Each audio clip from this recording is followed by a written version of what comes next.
I'd like to call the October 24th, 2008. No, it's not October, it's November 12th, it's December 12th. 2018 meeting of the Historic Preservation Commission. Thank you. Do you go first? Mm-hmm. Okay, please. And we are in compliance with the open meeting law. Thank you so much. Chair White, Here. Vice Chair Stolzel, Here. Commissioner Beck, here. Commissioner Cosgrove, here. Commissioner Hotchkiss, excused. Commissioner Kling, Here. Commissioner Laramie, here. Commissioner Levine, excused. Commissioner McMillan Arnold, excused. Commissioner Surface, excused. Commissioner Howe. Here. And you do have a quorum. Thank you. I'm just getting to my agenda so I know what to do next.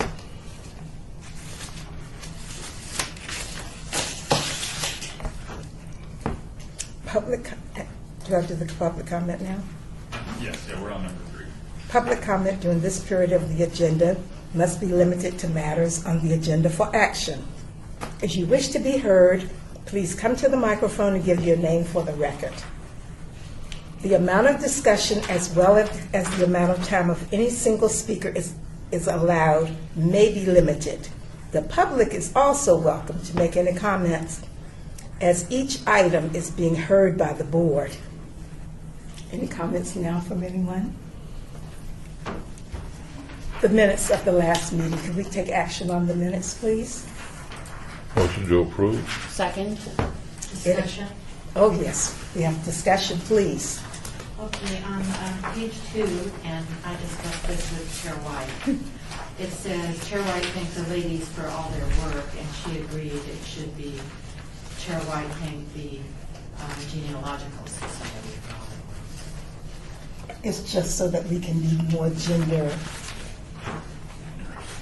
This is Ashley Foster, Deputy City Clerk. I'll go ahead and pass on that correction to the Deputy Clerk. Thank you. So With that correction. with that correction, I'd like to, all in favor? Aye. All opposed? It has been passed unanimously with that one correction. Thank you. HPC 75188.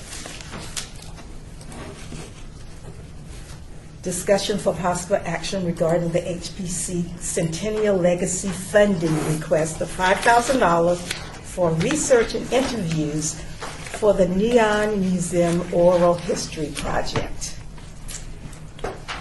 Please, Michael. We're going to read the applicants here. Yes. Hi, I'm Jennifer Clevin. I'm the grants manager at the Neon Museum. Could you, Jennifer Clevin, grants manager at the Neon Museum. and both of you may take a seat there if you like. And I'm Tracy Sprague, I'm the collections manager at the Neon Museum. And she'll be managing the project. So would you like to tell us about the project and what you're planning to do? Sure. Tracy, I'll let you do it. So previously we were able to successfully process, I believe it was 18 oral histories. We want to continue on with this project by actually interviewing some people who missed during the first round of oral histories. We've reached out to several people and they have agreed to be recorded. So we'll be doing similar to what we did the last time. We'll be doing a proper interview, and then we'll have the audio transcribed. We're going to work with the Review Journal to do some audio cleanup so that we can use them in the future. There's going to be photo documentation done on everything. And the 5 interviewees are Harold Bradford, Mark and Rose Otis, Jesse Hartlauer, and Brian Henry.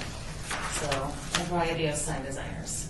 And we also know that some of those oral histories, like with Mr. Harold, was done at UNLV, so we're going to approach different questions after we review some of the other oral histories that have been previously done.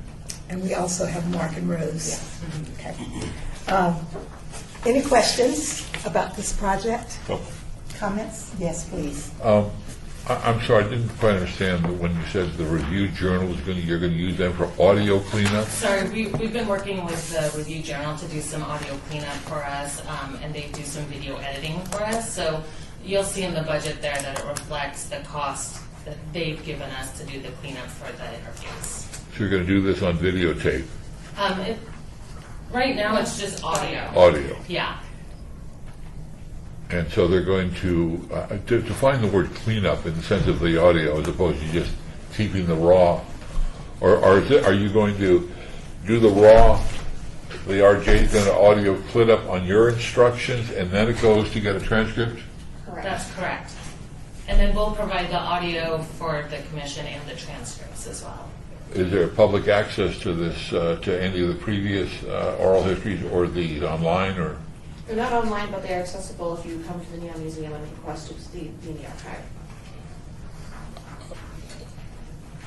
Please, no, this is just a question, that's not my, but if I don't know that they're available, I don't know to request them. Is there something on your website that you could say these are available, or do you already do that? We don't currently, but we absolutely could. We should probably add that to our website, and we'll get with our PR department to see if that can be an addition. Right, okay. We do have plans on the future with the transcriptions from the initial 18 and then this new project to do something for an exhibit when we're able to expand. Okay, and I see that is Tom Hawley is the volunteer, or is he being paid? He'll be paid to do this, to conduct the interviews and do the research. Tom is a broadcaster, and he's an award recipient. I think we gave him a lifetime award, so that's a plus. And I see him at either at the university or at the museum, always doing research. So I think it's a good choice for Tom to do. So I'd like to motion to approve. Any other comments, questions? I have one quick Sure. question. The timeline said that you started in October. Is that correct, or have you just kind of gotten pushed back on your timeline? We've pushed it back, just waiting for funding. A second. There's no second. Okay. So it has been moved and properly second that we approve the request for the Neon Museum's Oral History Project. All in favor for $5,000? All in favor? Aye. Any opposed? Thank you so much, I was about to say ladies. Thank you so much, the representatives of the Neon Museum.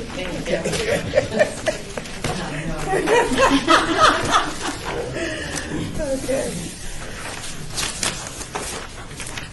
Item number 5, HBC 75197, discussion for possible action regarding outreach efforts for preserving 1431 South Las Vegas Boulevard.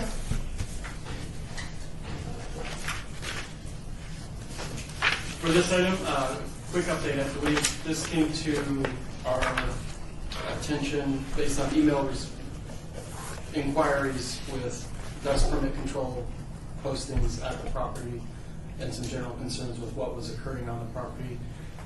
Staff did a quick research effort. No permits have been pulled on the structure itself. There's no desire for demolition or renovation that we've found at this point. So I believe there's an interest in reaching out with the property owner to, one, make them aware of some of the scenic byway obligations, requirements, and then also to partner up to make sure that they're fully aware of what they own, what the property is, the significance of it, and then if further down the road, possibility for grant opportunities and even some redevelopment opportunities towards signage and improvements. So have we contacted them already? That I have not. I believe Heidi Swink has mentioned that she's made some inroads into discussing, but that I'll defer to Commissioner Laramie to get more insight where she's at with that. Yes, Michelle Laramie for the record. So the executive director of Nevada Preservation Foundation, Heidi Swank, did stop by the property and talked to the owner, I believe. But outside of a basic introduction, there hasn't been any conversations at length of what they might want to do or where they're going with the building, but we do have at least contact information to try to follow up and establish some outreach and a relationship there. So Commissioner Howard, do you have the contact information? I will get that Okay. from Any comments, questions? I just have questions about the history. What was the name of this wedding chapel? I couldn't read it in the photos, and I know exactly where it is. Commissioner Laramie, I don't know the exact name of the wedding chapel, but I do know that the building is talked about in Alan Hess's Architecture After Dark book. I believe it was originally a Boss Boy, and then was converted into a wedding chapel in I think the 60s. Don't quote me on that, but the architects were Armin and Davis, and I know there's not a lot of their properties left in Las Vegas.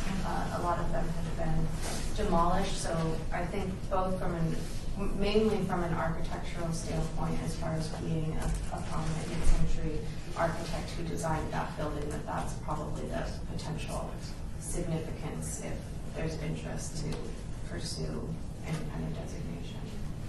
Okay, and just out of curiosity, it says that the wedding chapel moved to another location. Do you know where?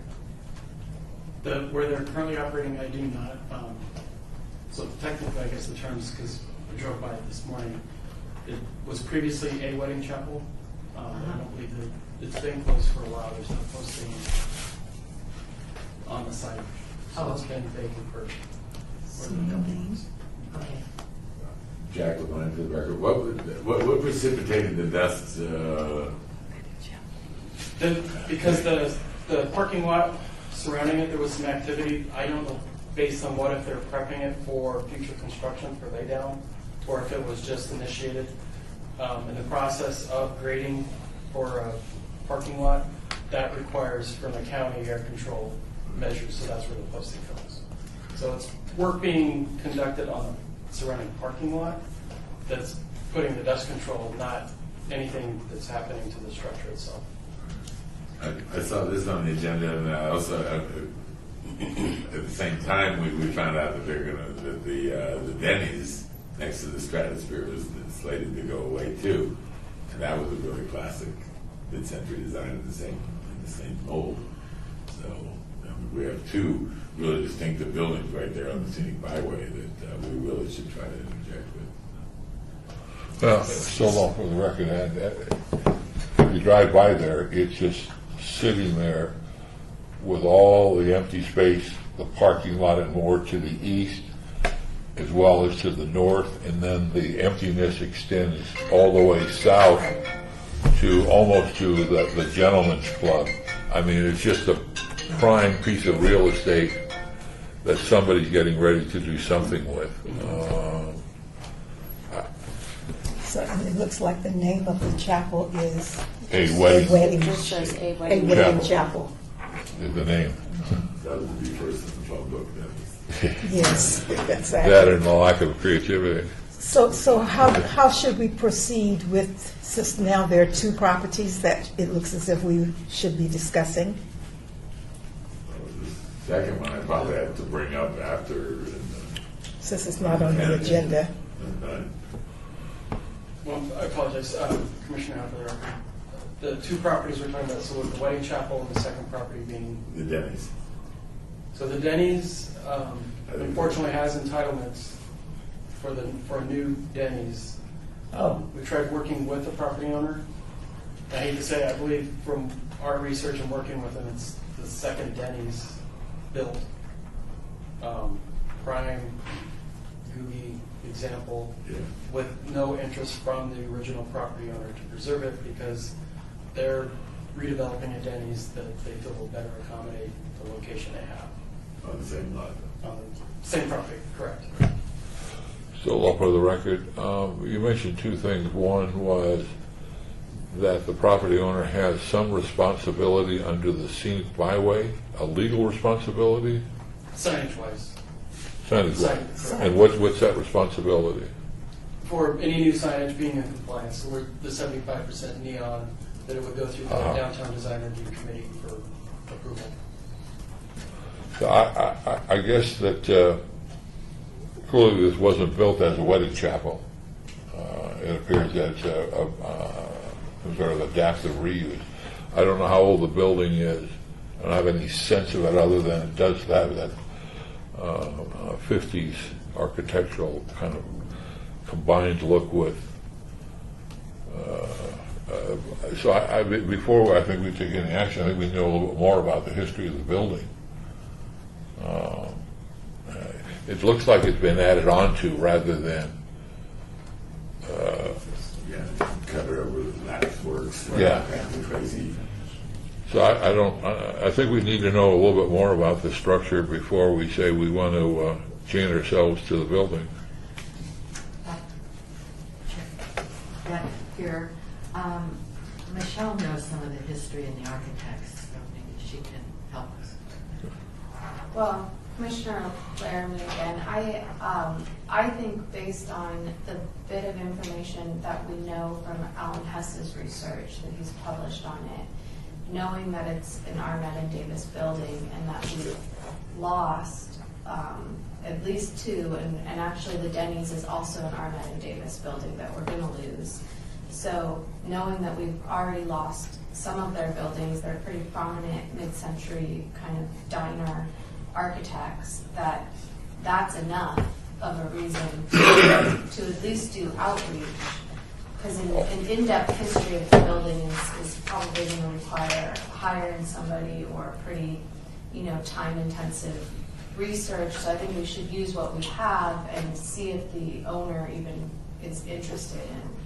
Oh, I'm all for that. I was going further that to the point where I was thinking that we wanted to spend $35,000 or whatever the number is to do a study for a possible nomination. But I think you're right. I'm all fine. Let's reach out to this person and see what. But it would also be nice if we could have a little bit more rather than spending thousands when the building was put up. And does Hess have that on in his? I think he has some general dates. Yeah, Okay. I know we have the book in our office, and I actually think that the city of Las Vegas has a copy too. Because I remember when we were talking about the Denny's, I was talking to Paul about a year ago about the Denny's and going back and forth, and I'm pretty sure we were reading from the same book as we were exchanging information. Yeah, it would be Gooby architecture, so it might be in some other Gooby books too. But I haven't done extensive research on the building. I just know that there are bits and pieces out there. But this conversation started a year ago? No, not on the wedding chapel, but with the Denny's. With the Denny's. We did talk a bit about the Denny's because it had gone up for the site review plan, I think, site design review or whatever it's called, which would, basically be that it would allow that to be demolished, but since you don't have to get approval for demo permits, there really wasn't any kind of avenue to advocate for it. Which brings us back to the conversation of the demo ordinance.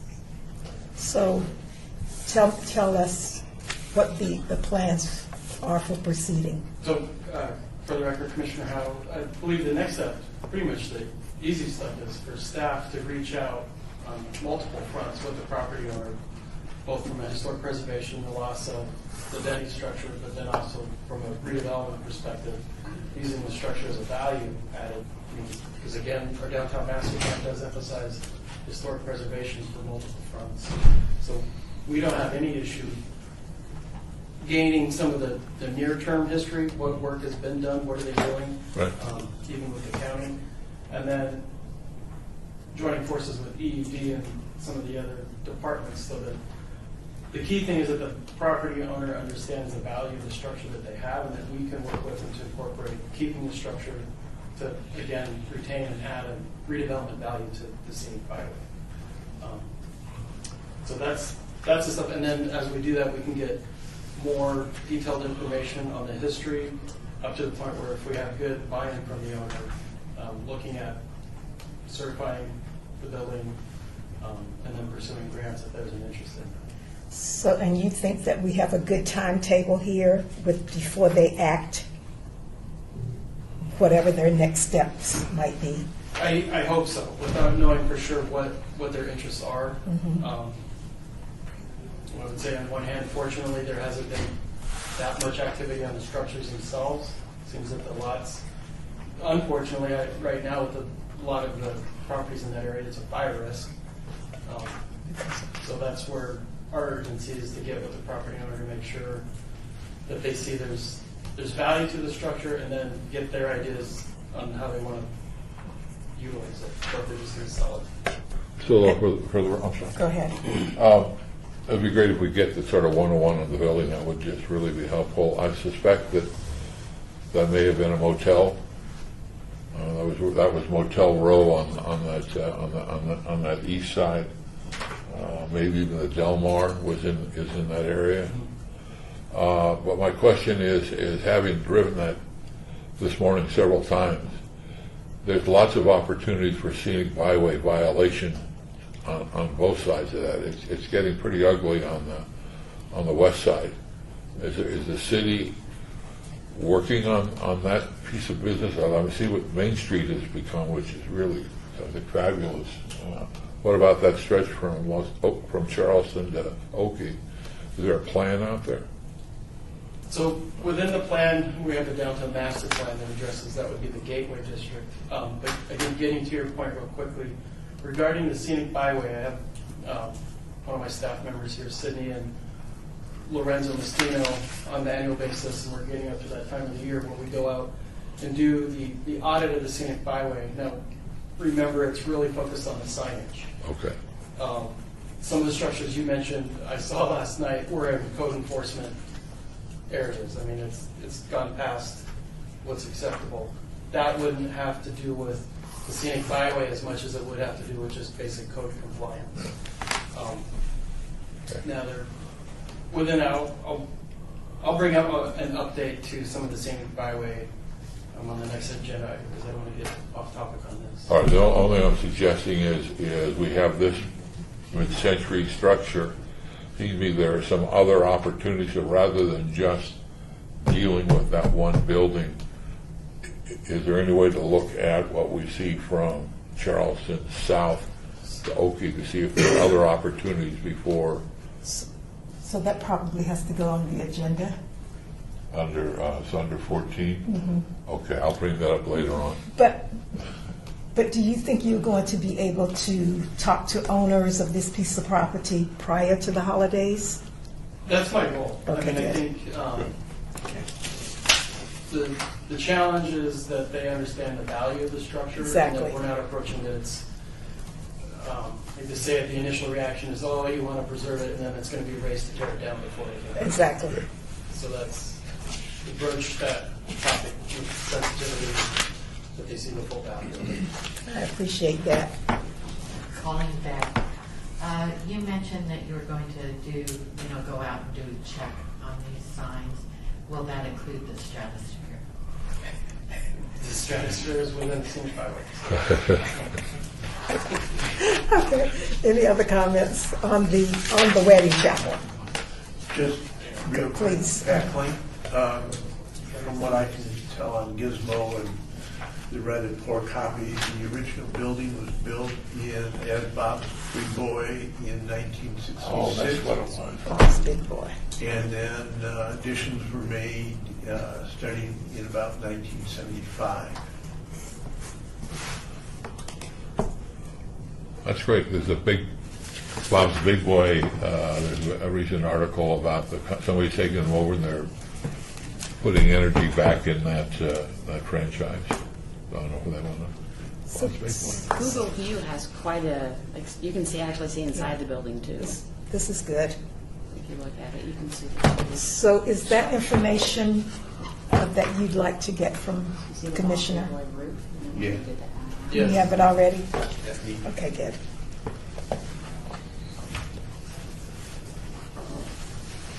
Commissioner, so do you need to propose an action for you to do some outreach to the owners? I would recommend, I guess, as an action, that we would report back the results of that, our staff level outreach. I think the action could be a motion to instruct staff or direct staff to make outreach with the property owner as discussed through this discussion and report back, as Mike said, at the next meeting. I'd rather us not write a letter, like I suppose. Oh, no, we're not going to write a letter. So I can make A motion, could you make the motion, please? So I'll motion to approve staff outreach and to bring that report back to us at hopefully the January meeting. Second. So it's been moved and properly second. All in favor? Aye. Okay, any opposed? So it's unanimous. Agenda item number 7, HPC 75190, report by Department of Planning regarding project update lists, project maps, and the local, state, and national register inventory. Commissioner Howe? For item number 7, let me go ahead and apologize. We had some technical difficulties in getting the maps and some of the information presented. I guess the good news is I'll keep it brief. There are only a couple projects that I want to bring up to date, and I'll jump real quickly into, we're talking about the scenic byway.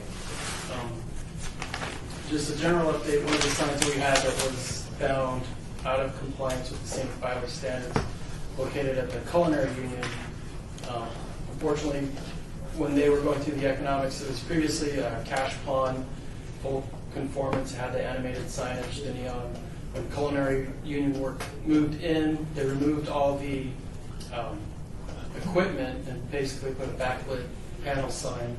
We found them out of conformance. For them to come into conformance, it would exceed their budget. It would be about $10,000 to bring the sign up to scenic byway standards versus the price of $3,000 to remove the sign. We found, since it's not really making that much of a contribution, it's not really that elaborate of a sign, and the Culinary Union is really just using it as a directional sign. We feel in support of the property owner just removing the freestanding sign. So are they on the scenic byway? Is this at their building? Correct, right at St. Louis and Las Vegas Boulevard. That's in the little plaza, the culinary, And their it's- medical thing. Right. and it's- Oh, it's the oh, image of- oh, Not the okay. training center. Okay. We both wrap an image that has an adult that just says culinary. So without pursuing grants and a measured effort on our part to bring the sign up to compliance, it's not that nice of a sign in the first place. So if you want to remove it, we're in support of it because that would actually be more of a contributing factor for the scenic byway, So it's going to cost them $3,000 to remove it? unfortunately. And right now, what does it look like when they have it backlit? What does that look like? An exceptionally banal sign. It's just black and white, backlit plastic with a little graphic logo that says Culinary Union with an adult and a child, which is questionably operational at this point because a lot of the equipment's missing. So it's not the nicest. So this is It's a report. just- You're making this, we don't have a motion or, I'm sorry, still Right, off. this is an update. That's just, I'm sorry, Commissioner. yes, I would just hate to see the Culinary Union spend $3,000 As- if it's not absolutely necessary. Right, as we would as well. I guess the challenge too that they've discovered when taking ownership of the property, whatever was removed from the sign, even for them to get it fixed to a minimum standard that they would need, is that $10,000 mark. So it's one of those unfortunate, it costs too much to fix, and using some of the redevelopment funds that we would have available won't get them enough money to get it fixed just at a minimum level. And there are no funds that can help them take it down. That we're not aware of. We don't have funds that take things down. We have funds that go towards constructing and improving. Okay. Commissioner Lerner, I was just wondering, I know you're giving us a report. Is this something that has to be approved through public hearing, or are you just letting us know what staff's recommendations are and its administrative approval? The latter. So just the administrative, just an awareness that how the scenic byway works, and that sometimes there may be those situations where it can't come into compliance. One of the options may be removal. Now, in this unique case, because the sign wasn't really much to preserve, I don't know that it's really worth the effort, but in other cases that they're landmark signs, we do have redevelopment dollars, visual improvement programs, things that we can try to do. Even grants that we would pursue to save that sign if that were the case. And this is just an unfortunate loss. Comments? Did I hear other voices? Nothing, Bob? On the report or just on that item? On that item. Nothing on that item. Okay. Next item, I want to bring up to your awareness, there's an ongoing developing effort to preserve the hay barn at Tui Springs Floydland Park. I will be meeting out on the site tomorrow afternoon with Melvin Green, the engineer, not the architect, city staff, and Courtney Mooney to basically look at having the barn retrofitted and preserved at a level that we can use the barn as an event center. Some benefits to that is reducing the impact to the Floydland Park during events, because a lot of times we've had tents structured where if we were to have access to the barn, that would really serve as an amenity that's been lost. The challenges are, it should be simple. We can do it at a staff level, but you don't know until you go in and actually dig and scratch. Now, we were trying to do a partnership with some local builders and local engineers, but the challenge with historic preservation, you really have to have the wisdom and knowledge of what you're doing.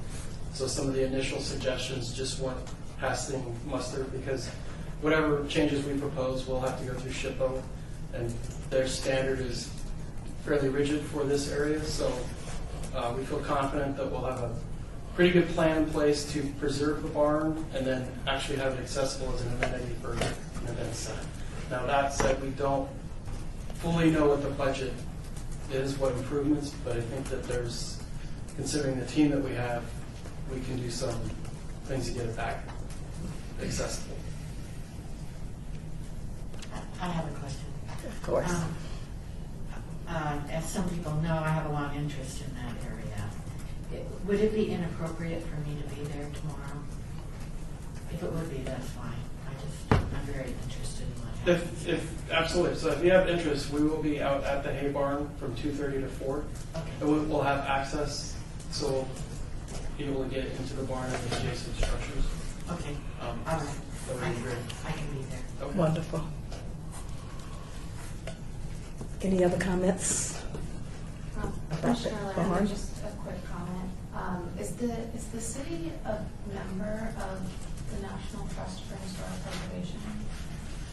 And if so, there might be some various grants that you could apply for to both help with planning, and I think they also have some, small bricks and mortar grants that could help too. Okay. But you do have to be a member to be able to apply for grants. So that I don't know for sure. I'll check in and then see what the process would be if we're not members. What that obligation is. If you are a member or interested in that, I can help look at some grants and send them your way. That'd be excellent. Do they help with signs? I'm sorry. Do they help with signs? I think they can help with signs, but I don't know if they would help remove the sign. Okay. I love the culinary union. Okay. So, is there another one that you want to draw our attention to? Just another one to bring back to the surface. I know in the past we've had the historic landmarks for the Las Vegas Medical District. As we begin advancing some of the work in the medical district in terms of possibly creating what I would describe as a business improvement district or a collective property improvement district, I think one of the opportunities is that'll help us get the historic landmark project back alive. I know that we had the work completed for locations and landmarks identified. And the next obvious step is, what is the language, what does the landmark look like, and then getting HPC approval. So just an awareness that as we do have a mechanism that may help assist in constructing the signs and having a partner oversee that, just bringing that back to your attention.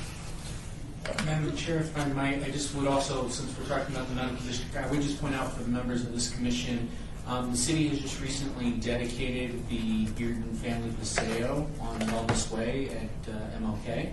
And through some funding that was actually allocated by the Mayor Pro Tem and some public works funding, a very unique historic marker was placed there to commemorate the contributions of the Bearden family, the ranch there. So if you haven't had an opportunity to check out that Paseo and those improvements on Wellness Way, which is just off of Martin Luther King, in the area where Project Neon has been under construction there, south of Bonneville, Alta, where the name changes for whatever reason.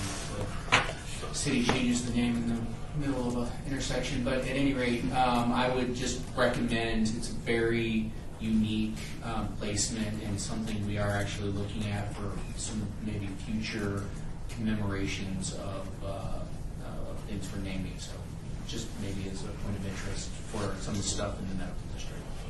Here's a question. In the City Centennial Commission, there was a grant of $10,000 to come up with. Were you referring with markers? Is that what you were in the medical district? Yes. Historic markers, okay. Yes. And so the $10,000, they identified, I think, 30 different individuals, locations, or organizations that would qualify under that, and there was a significant research that was done on each one of those.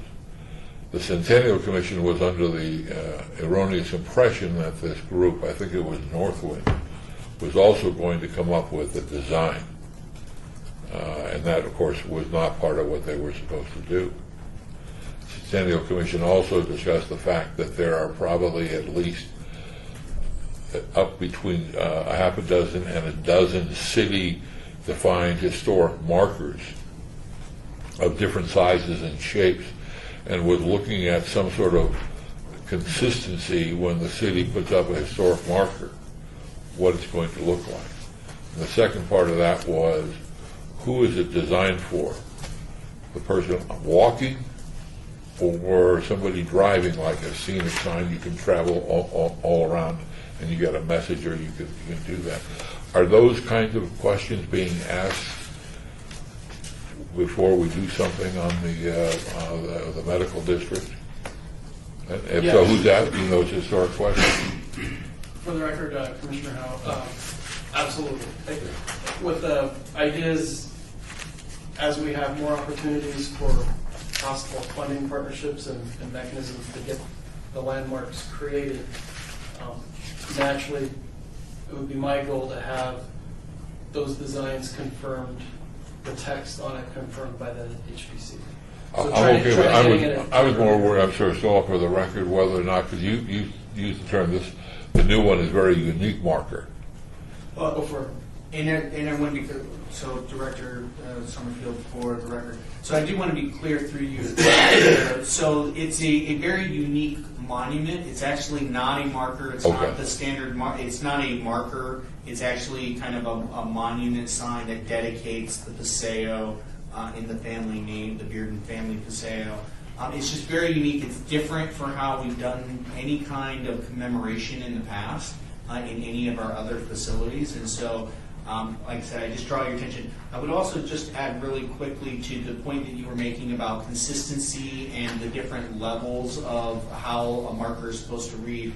So as a part of the Downtown Master Plan's wayfinding program, that is a part of that, and that does, part of their findings was creating a consistent program that does create a hierarchy between notification for the pedestrian that may have one look and feel, another one that's consistent with that design but more appropriate for vehicular read. Okay. And so Public Works and Mike and the team from the planning department are working on how we lay out that wayfinding program. And this historic marker conversation actually fits in, and it's kind of nested into that larger conversation about wayfinding and how we're doing informational signage from the city level throughout the downtown area, which is mostly most of our historic areas within the downtown master plan. Not all of it, but most of it. So that work is being done now? Conversations are being had. An actual design is not, so that's a piece of something we're going to have to do. But the conversation about how we create that consistency and that tiered approach, that is a part of the conversation. So is there anyone from this commission in that conversation? I don't believe so. It's more of a staff level on how we take the work that was done by the master plan team for downtown and translate that into actual real world signs and using that and bringing in those different components. So is it possible that we could have a person from our commission on that, in that conversation? We can definitely find an interface point for that. I don't know that we've identified a stakeholder piece for that, but I think that's a conversation that can be had, yes. So I just think it would be, if we're talking about putting historical markers in front of historical places, that's going to have an impact on the historical places. And I think that part of our role under 19 is education. So I think that this group would at least have some sort of an input role in helping move this process along. So, but thank you for the volunteer. Of course.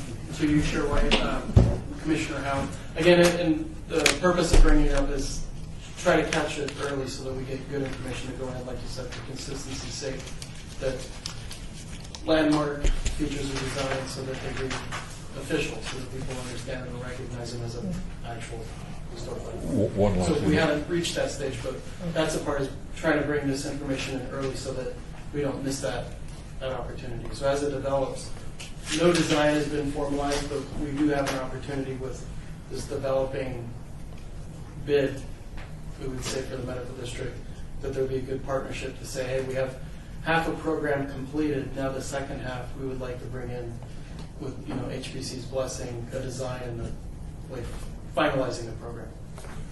So for the record, the money, the report from Northwind on the 30 nominees, I think that report would be helpful if this commission could read that. I mean, it's public, but maybe there's an electronic version that could be sent to us, just to sort of read over and see what's there, so we're ready when you come back. Thank you. Jack? Yeah, I just wanted to point out, when I travel around the state, and the state historic markers are pretty uniform, and you can see one coming, and hey, that's one I want to pull over and look at. And so getting that uniformity throughout, even neighborhood markers, what markers have been put up for various neighborhoods, let's say the medical district, but there's no uniformity to them. The two signs on St. Louis Avenue are the same, but they're different than the markers that are on Oakey and Maryland Parkway for the Marycrest and the Hunt Ridge, and the two signs that the neighborhoods got put together for Hunt Ridge at 11th and Oakey and 11th and Franklin, or those two are the same, but they're not the same as over there. It's a really important thing that there gets to be that uniformity, so that people can recognize them, and it becomes an attraction in and of itself.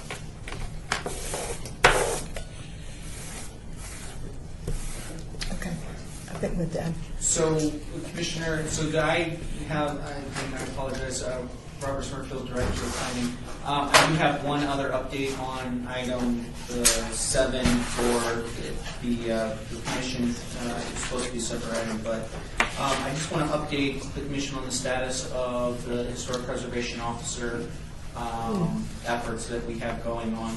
So, as was mentioned, I think in the last Preservation Commission meeting, the Centennial Commission has authorized planning to go out and do an RFP to get historic preservation advisory services, because technically to be HPO you have to actually work for the city, and so you can't contract for an HPO. I can contract for historic preservation advisory services that help us make sure that applications for certificates of appropriateness are complying with the code and that kind of thing. And that RFP was actually issued on December 6th. Unfortunately, we ran into some issues for any of you that have ever worked for a bureaucracy, purchasing contracts, lawyers, they can take a while. So, but we love stats, so I want to make that clear for the record. For the record, I had a 3-minute conversation on this. I need to get off my desk. The RFP was issued December 6th. There is a deadline for potential respondents to provide back any questions that they may have on the RFP by December 19th. The RFP will actually close because there's some requirements for a certain amount of time. So the RFP won't actually close until January 17th. Any respondents will need to have submitted their application by 1:30 p.m. on that January 17th date. And then we have tentatively scheduled presentations, so if we have multiple finalists after we've done an initial review, the review team has done that, we will have the finalists do their presentations on February 9th.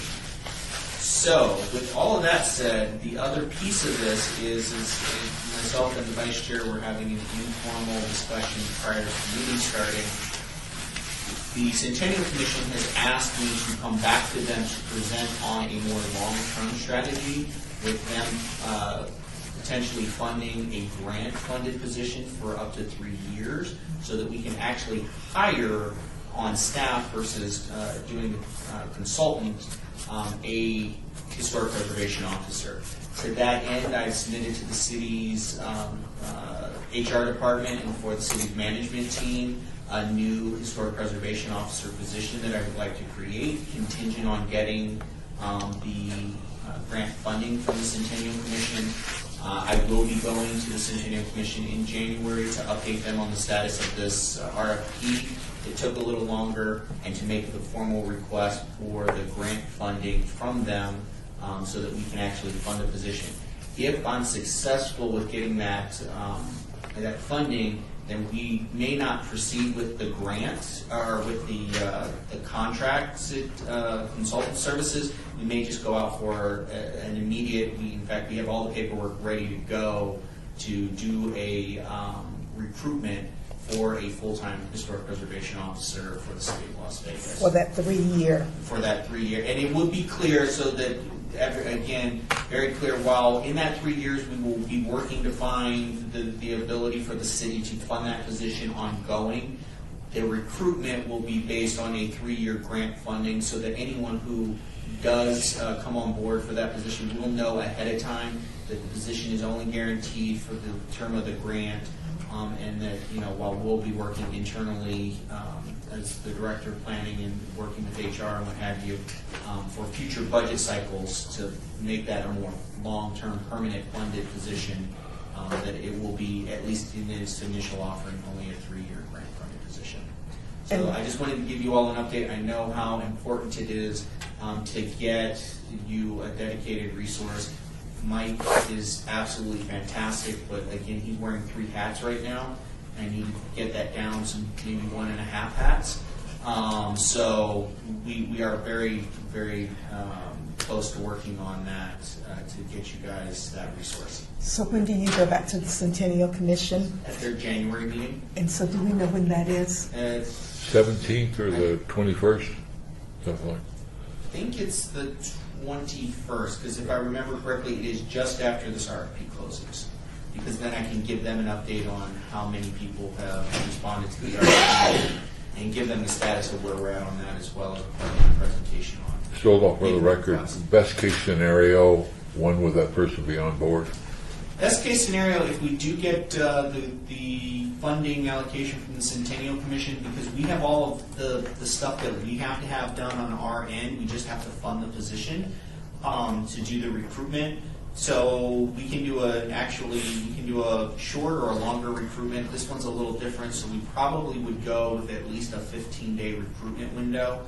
So if in January they authorize the funds, we could actually get the recruitment, my understanding is, we could get the recruitment out by the end of January. So if we do a 15-day recruitment, that's mid-February. It takes about 10 days after that. And we are looking for it to be an appointed position, which actually does make it go a little faster. So we could potentially have interviews by the end of February. At that point, I would be seeking the chair either to participate or to select someone from this commission to participate in the hiring panel or the interview panel. So we could potentially do interviews as late as the end of February, beginning of March, and have someone actually started by mid-March. Okay, thank you. That's my hope. Any questions Again, about contingent that? on getting the Centennial Commission to fund that. Exactly. If we have an in there with anyone who talked to folks. Okay, that sounds good. Any questions about either the RFP or the Centennial Commission's grant and how it's going to work? No, I have a question on projects. Projects that the Are we on person. 7? Yeah. Oh, yes. Okay. One of those on the list. Yes. My question is on the motor court survey and the high school nomination update. We've got staff has reviewed the RFP and the project deadline of 12/31/18. I'm interested in the status on this. So regarding the motor court survey, I guess what we're looking to do, what I'm looking to do is we have a substantial amount of work being completed on Fremont. Naturally, that doesn't cover all of motor courts. Right. But to have that consultant, Civic Works, that's working on Fremont to come in and provide a presentation of their findings for all those motels on Fremont. Then regarding the next steps, I guess that's where we're kind of in the limbo, where we have a consultant that's paid and has done a substantial amount of work on Fremont, and then figuring out the bridge between, obviously, the remaining portion of motels and development along Las Vegas Boulevard and other areas. I would hope that possibly covering the Las Vegas Boulevard, the scenic byway, particularly the area that we were discussing with the wedding chapel being a component of our form-based code, part of the master plan. We have a development code that goes into place. Because there's some sensitivities to the adjacent Jonas Park, having a good development plan in place. I think that's one of the areas we'd really push for preservation, obviously. So it's maybe taking that desired workload and putting that within the planning portion that will come in the next 2 to 3 years is the portion. And then having at the earliest within the next year, the Civic Works come in and give a presentation on their motor court survey covering Fremont. And then if we're looking at 2 to 3 years down the road on the motor courts, I mean, a lot of things are changing fast. That's my only concern there. I think we're having a motor courts if we wait 3 years. Yeah, that's fine. I'm sorry. I like the plan. I just wish the timeline was better. Commissioner Larrabee, I have a question. So at one of the previous meetings, we had actually had an RFP already drafted, and we only had a few comments, I believe, on that RFP that changed, instead of saying specific properties to look at, more opened it to specific boundaries and asked to look at any motor court that was in those boundaries. And I thought the discussion was we were just going to make those changes and then the RFP was ready to go. And I don't necessarily disagree with what you're saying, but it kind of sounds like this. I mean, I don't think we've heard of the consultant working on Fremont Street before at this commission, so it sounds like a lot of things have changed since we heard about that RFP, and maybe we need a little bit more information on what exactly that consultant is doing? And are you recommending to just change the RFP entirely from what we previously talked about? Madam Chair, if I could just interject. So one of the concerns that came up with when we saw the scope of work of what the Fremont consultant is doing, there was significant overlap, at least as the geography that they're looking at, with some of the goals of the motor court survey. And so we don't want to spend, and Mike can correct me if I am misremembering some of the conversation wrong, but what we don't want to do is we don't want to issue an RFP to spend money on collecting data and information that we're already getting in another contract that kind of jumped ahead and was being spearheaded by a different thought process. So one of the reasons why we want them to come to present is to see if there is a gap and then have the motor court survey fill the gap. Meanwhile, ideally we're going to be addressing a lot of those historic preservation issues through the form-based code within the Gateway District. Gateway District. But that doesn't preclude us to Commissioner Beck's concern about losing that stuff because there is a lot of momentum and thought. So I think what we can do is while we're looking towards our ultimate goal of addressing those design constraints through the form-based code as it gets to the Gateway District, before we issue the RFP, and you're absolutely correct, Commissioner Laramie, that the modifications as requested, those have been incorporated and there is an RFP that could go out. But when we saw the scope of work and the work product coming in on the Fremont stuff, we were concerned about basically spending money to get something that we may already have a portion of for a portion of the area that was being considered. And so we wanted to wait until we have a better understanding of what their information is going to be to see if there's a gap and then move on a scaled back RFP to fill the gap. Does that make sense? So, and were we going to be privy to this change? Yes, that's why Mike was trying to get just scheduled. If I could just add, if it sounds like what's going on Fremont, there's a little bit of uncertainty at the staff level, it's because that project is kind of a unique, special project going on in the city that's being spearheaded by Brad, and it's sort of a public-private effort, not originating from the planning department. So if it sounds like Robert is a little unsure of all the pieces in that, it's because that's kind of a unique piece, a unique project going on downtown that is really not. He's got people on the team of Project Enchilada, but there's a lot of stuff going on the private side as well. And so I think that's why. Well, what I heard, I think, is that we want to find out a little more about what Civic Works is doing, so that we can dovetail the motor court survey we were going to do with that one. And it's just, I think it's just a function of timing that happens sort of as we were moving forward with the RFP.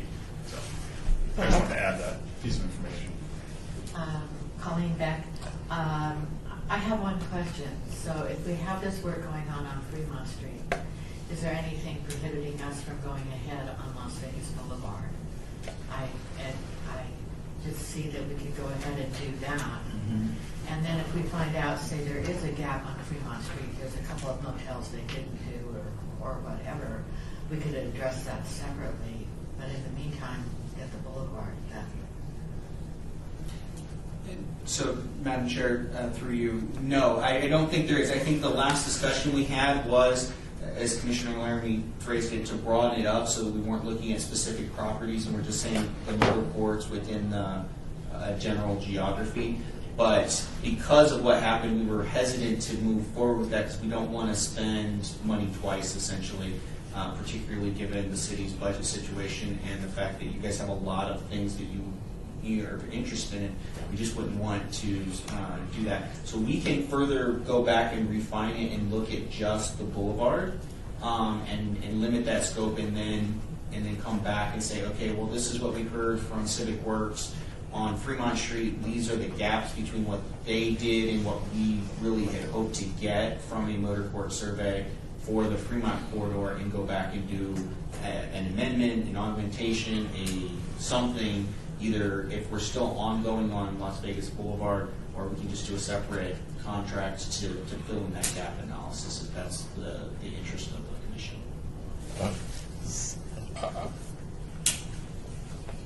I'm thinking along the same lines as that, but without any wise guy smart on my part, this is the Historic Preservation Commission, not the Fremont Street Development and Economic Board.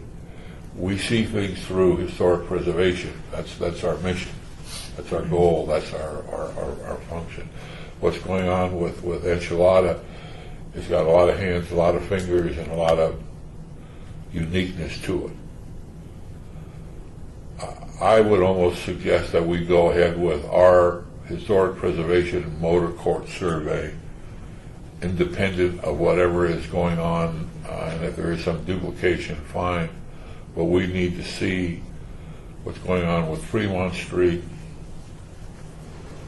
as well as Las Vegas Boulevard, as well as the other motel motor courts that are tucked away or were tucked away within the downtown area. This is a separate function that we're looking at. That whoever's doing this now, there may be some. I'm sure there's always duplication of different things within the city because you're looking at different drilling down into different areas. I'm not sure that we should just go ahead with what we're doing. This is Centennial Commission money, and while it is in some ways city money, it does funnel through the Centennial Commission rather than through the city budget. But that's just my thought. So do we have the, so would we have to, we already have the money allocated for the survey that we commissioned? Correct. It's already in your work plan, your budget. And we already have a person that has been named to conduct the work? No, that RFP has not officially, we have the RFP ready to go based on the most, but we haven't issued it because we were, again, we have these other things that kind of muddy the water on whether or not that RFP really was appropriate to spend that money in an area where other money, but to the Vice Chair's point, because there is a different lens, you're absolutely correct. What the lens that the Civic Works is looking through and doing their analysis is not likely to be the exact same. There'll be some data collection that they'll do that will overlap, right, but their lens in their analysis is not going to be the same as what RFP would generate. That is an accurate statement. So what is the pleasure of this commission? Madam Chair, Richard Surface. I completely agree with Vice Chair Stoddle. You know, the area of expertise, I think we'd be selling ourselves short to abandon ship with the historic preservation professionals to do our survey and throwing that assignment into another firm that's more in the redevelopment or revitalization of a downtown. So I think, you know, having both of the professional groups go down and do their work independently, and then if there is some overlap, I think you just get more collaboration and more people viewing it, and maybe we can come up with a better solution. I see a lot of heads nodding. Are there other? Commissioner Laramie, so I also agree with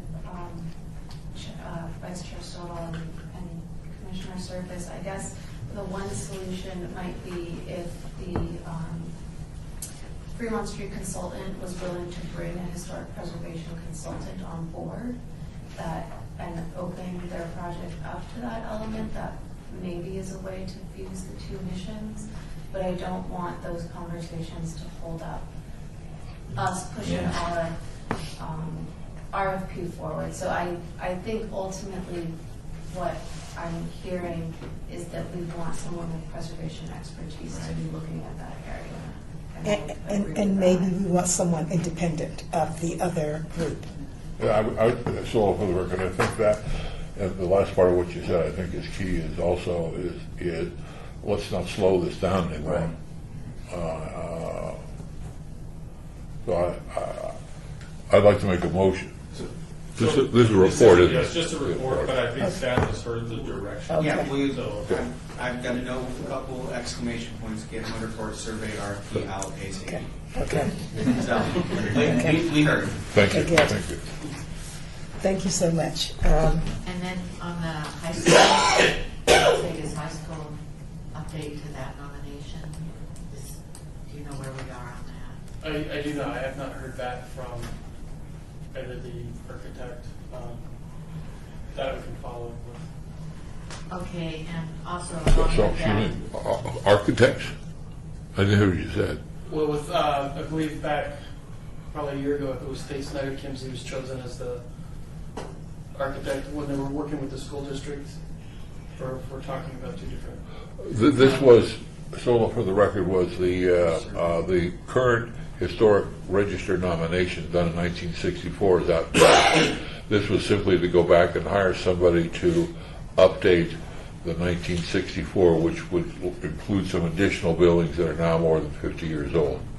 So it was to prepare a historic, updated version of the historic preservation nomination. Okay, I apologize.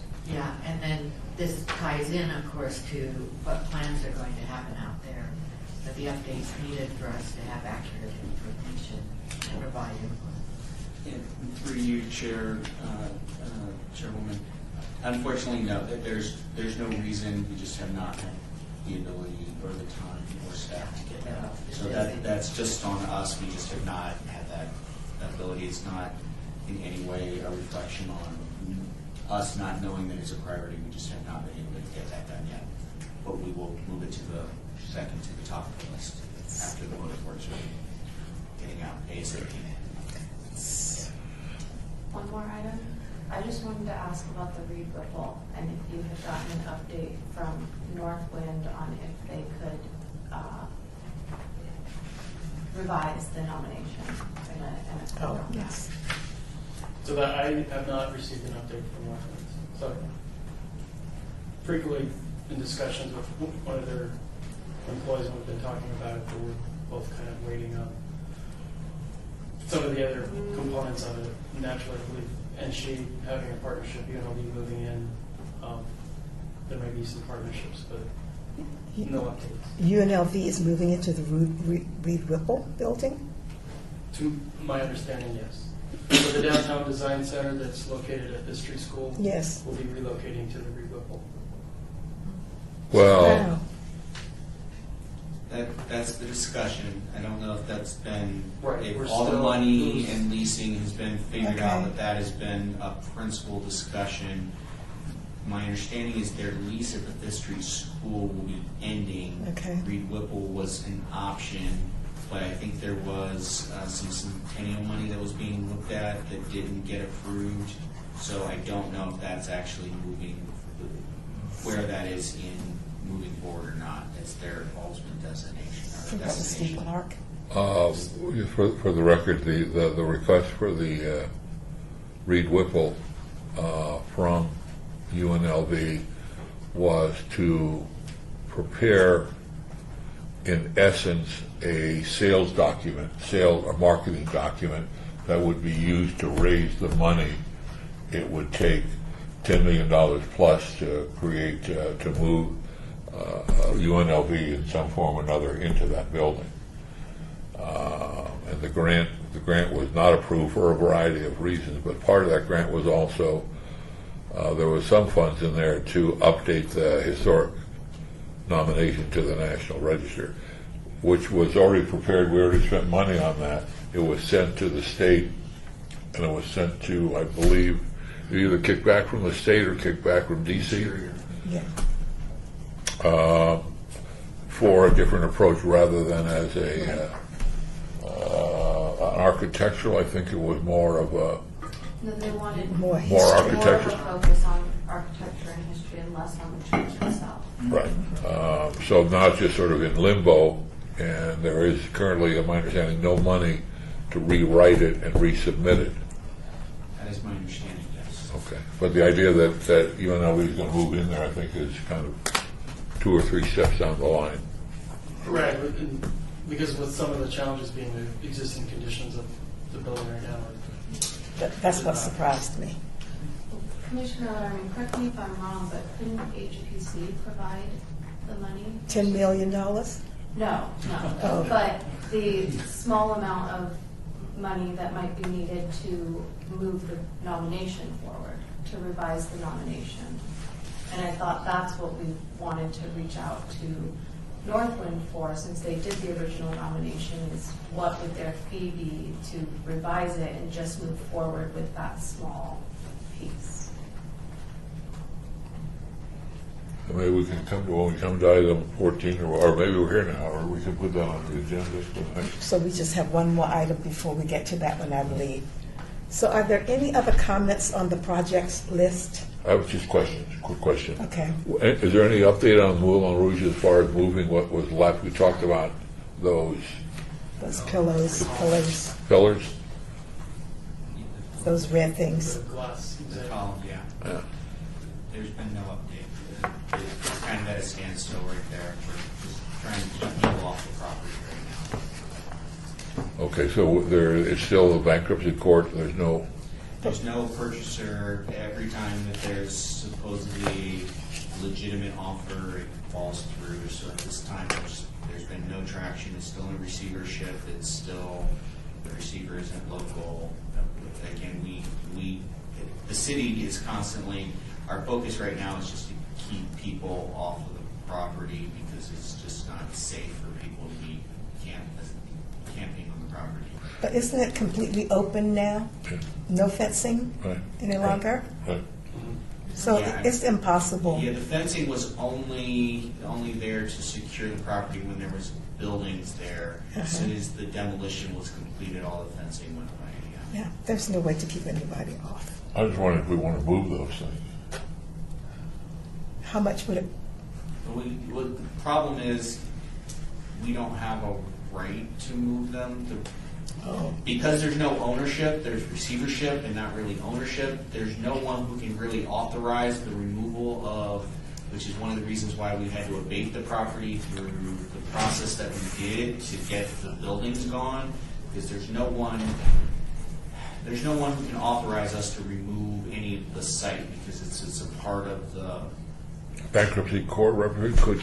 My understanding is the receiver can't authorize us to remove it and relocate it. So Because all- we're not purchasing it. If we purchased it, we could do that, but Well, Centennial Commission? do you want to pay the liens? Because if we open up purchase, that means we open up the multi-million-dollar liens the city has against the property. And I don't think, as we discussed on the last project, I don't think the HBC has those kind of dollars available.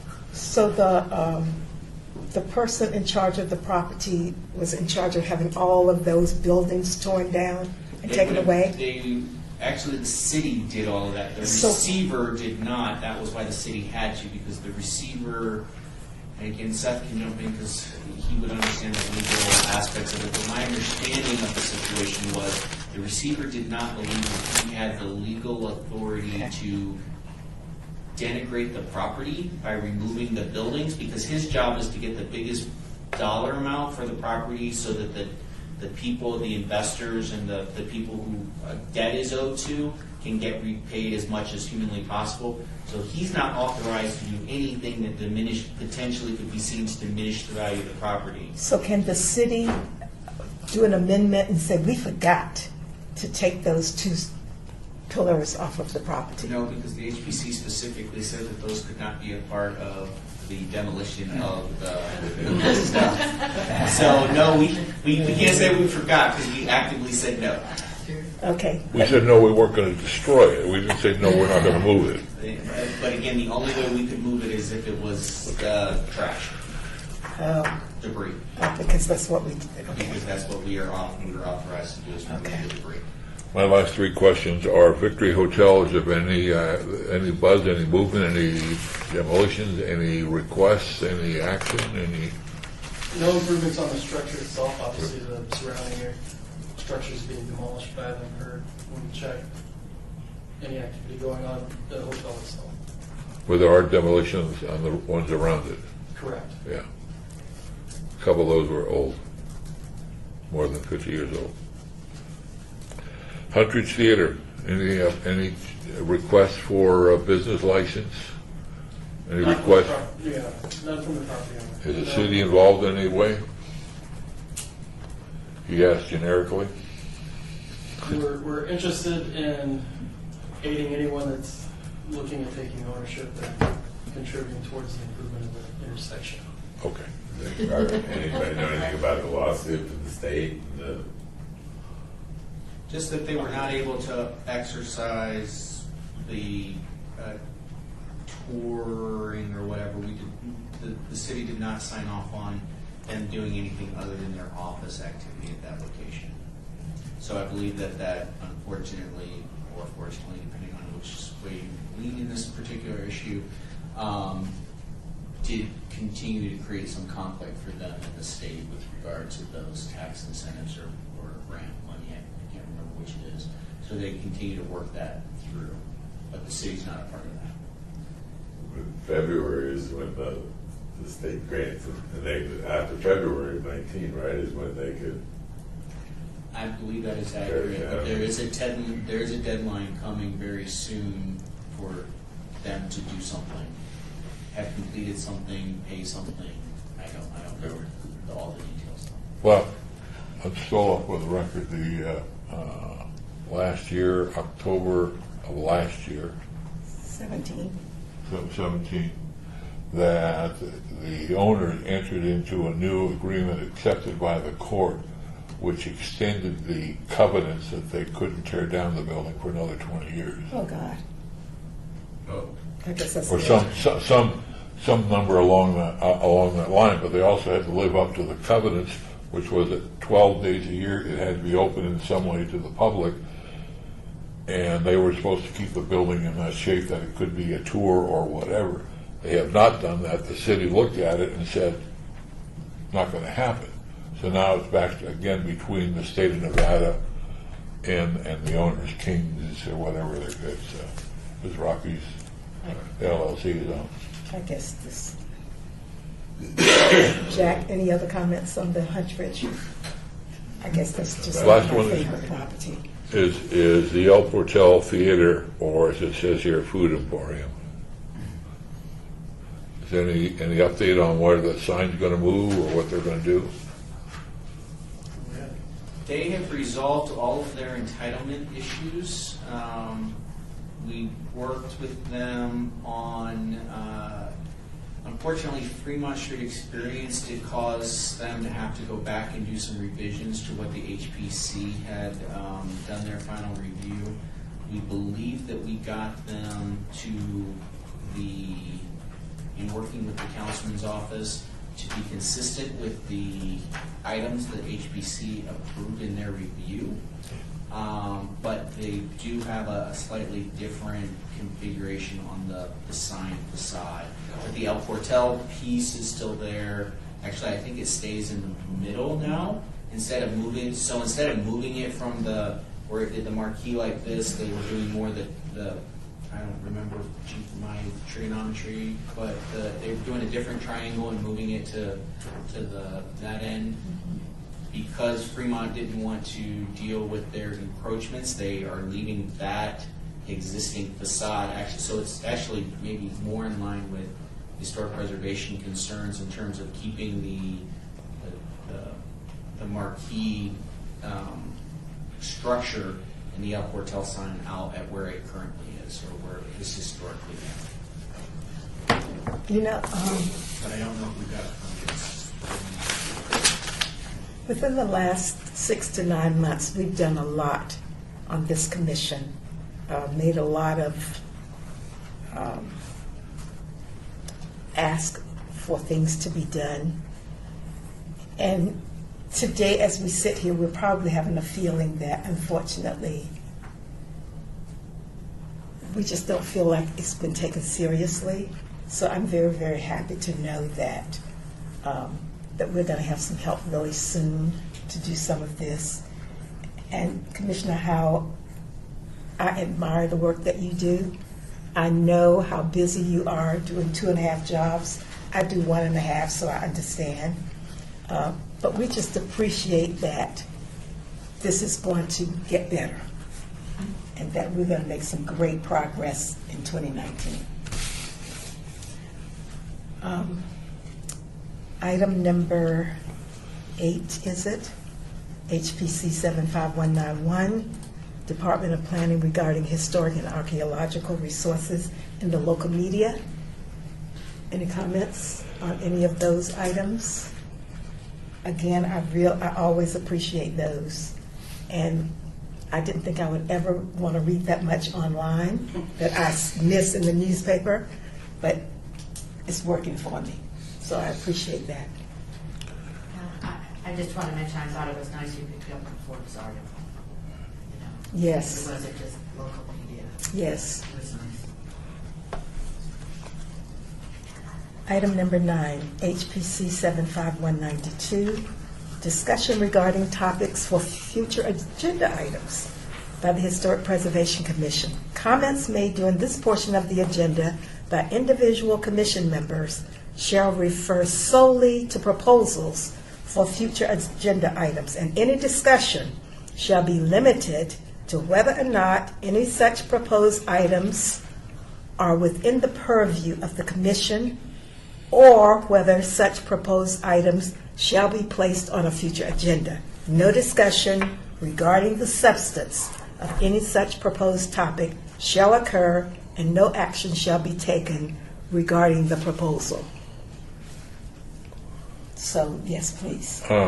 Mike, I would really appreciate if you could go through the project update, the elements that are there. A lot of this stuff is stuff that doesn't need to be in here, and just sort of freshen it up. For example, I'm not sure we need the Floydland Park as an example at Tule Springs Adobe listed in there any longer, because that's now listed on the National and City Register. Maybe you put the barn in this list. Can I ask a question on that? When was the Adobe added? Because it hadn't been in the National Register nomination. I don't think it's been added. I could be wrong. We'll have to check. I don't. Okay. I think that, they did that work out of the Adobe and they did the restoration. And then the follow-up on that was that we wanted to get it included into the National Register nomination. It's my memory. So. No, I'll confirm that, because I believe that's Mel Green and Yeah. Sam Tolman. We did do the work on that, so we'll get the status on that. But and the El Portal, just kind of go through it and add anything and take away anything that we don't need, so we have this whole project that is updated. The second is, I don't know whether we need to put it on the agenda, but if there's some way that we could have on the city's website the buildings that are, a list of buildings that are on the National Register within city limits and the buildings that are on the city register. If we could have those on our website. They may be there somewhere, but I couldn't find them. To that point, it was actually something, I'm sorry, Commissioner Larry, that I wanted to bring up is the city changed their website. Yeah. And noticed the historic preservation page has changed a lot and a lot of information dropped off. So if we could review that and make requests on what we want up there that is maybe no longer up there and not included anymore. Madam Chairwoman, through you, so what we could do as well, if it's of interest, because you're all right, the website did get restructured and communications based on some metrics that they had for every sub-site within the city site, not just the historic preservation site, did move things around and or consolidate some things.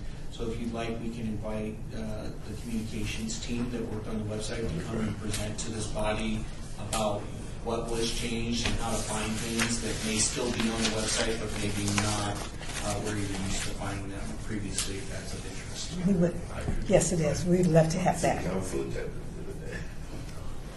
The third thing that is you mentioned, Michael, that you're going to do, your team is going to go out and do a scenic byway annual check, an audit, so to speak.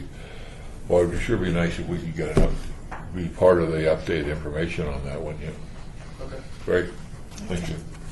Any other items? Commissioner Laramie?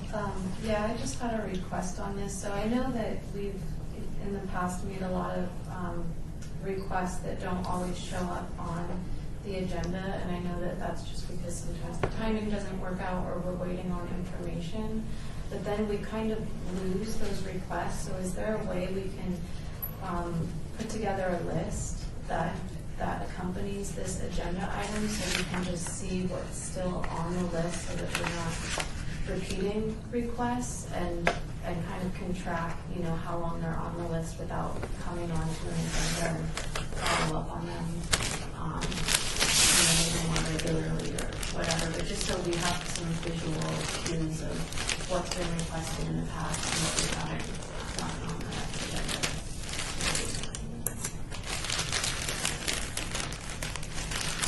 Any other requests for agenda items?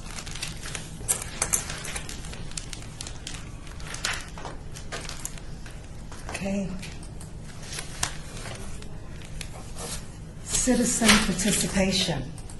Public comment during this portion of the agenda must be limited to matters within the jurisdiction of the Commission. No subject may be acted upon by the Commission unless that subject is on the agenda and is scheduled for action. If you wish to be heard, give your name for the record. The amount of discussion on any single subject, as well as the amount of time any single speaker is allowed, may be limited. Yes, Madam Chair, thank you. My name is Stanley Skowski. I'm a student at UNLV, and I'm just here for extra credit. I need your minutes. Thanks for the honesty. Absolutely. Would you like a cookie? I want to come on. So you need an agenda? I need a copy of the minutes. A copy of the minutes. Yes, ma'am. So do we have a copy that we could share? You can request it from our front desk staff. Right out there. Thank you very much. Wonderful. Help yourself to a cookie. Yes, Thank you very please. This is not appropriate time to ask for a new parking system. Okay. We So, just installed a new parking so, lot. so I did that all What to wrong do. today because I guess I didn't read the email that closely. So I may not get out, but we'll see. Is there any chance that we'll get our clock done? You don't like the digital clock? Oh, I didn't see it over there. I changed to the other one. That's fine. Okay. What was going on in the building that I ended up on the roof? The rodeo Yeah. people are at the plaza. Oh, So you've got the rodeo stuff happening at the temporary equestrian center at the plaza. Oh. And we had a couple big meetings at a couple different, there was a homeless design review this morning that had a number of community stakeholder groups here. And I think there was another big community. I was busy by the time. But Commissioner Cosgrove, it's the rodeo It's that the rodeo. they've been in that garage all week. Oh, really? Yeah, if you're standing at the elevators and you look over, you'll see all the horses. And the word is temporary, right? That's my word. Yes. I'm trying to defeat the fake Oh, news that's that why it's it been sounds so approved as bad when I got out of the a elevator. real facility. It's not been approved as a permanent. facility, contrary to the article in the Sun, in the Review Journal, and in the press releases that were established by the property. I wondered what it was like to smell when I got out of there. Okay, so, and the other part of the rodeo is at UNLV. If you really want to smell it, just drive onto campus. You didn't feel it? It's all stinky down there. Oh, God. So are we adjourned? Yes.